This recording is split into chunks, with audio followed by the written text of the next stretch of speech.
The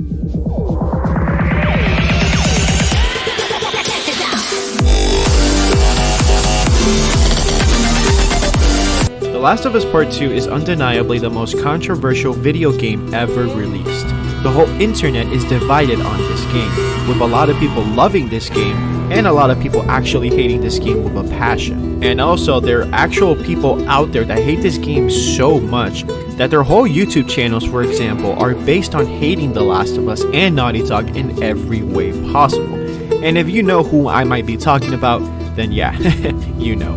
But it's kind of sad to see that literally people devote themselves to actually spread intentional toxicity to stay relevant or become popular in this platform. But that's a whole other level of hatred, and I myself will never understand that, and it's just not something I go for personally, of course. So in this video, what we're going to do is point out reasons why people actually hate this game so much, and explain for those who actually like this game so they can understand the points of views of people that do not like The Last of Us Part 2. And don't worry, I will make a video after this one in which I will explain why people love The Last of Us Part 2. So I'll make this one first and why people hate it, and the next one is going to be why people love it. So, enough talking with you guys about this, and let's get started with a few reasons why people hate The Last of Us Part 2.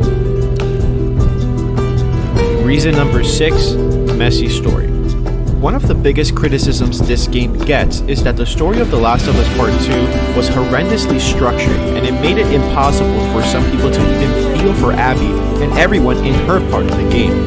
You see, when you play as Ellie for the first 10 hours of the game to get revenge on Abby for killing Joel, and then finally encountering Abby in the theater, only then to be forced to play as Abby for the next 8 to 10 hours and see her perspective on all of this, and because she killed Joel, a beloved character, many people were disgusted because they had to play as Abby, and with Naughty Dog's decision to make us play as Abby and see through her perspective.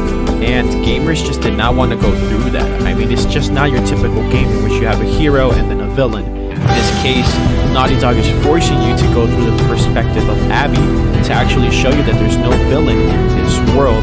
It's just the consequences of everyone's actions, that we go through things, and that Abby just reacted to what happened to her father, and Ellie's reacting to what Abby did to her father figure in Joel. So it's something that, you know, has a deeper meaning, but it just did not sit right with a lot of people. Also, by this game having 2 climaxes, basically the first climax in which Abby and Ellie encounter each other for the first time on Ellie's perspective, and then the second time when you encounter Ellie and Abby in the second time around with Abby's perspective, that was just a little bit too much for a lot of people, and just the way this story was structured, it's just not for everyone. Reason number 5.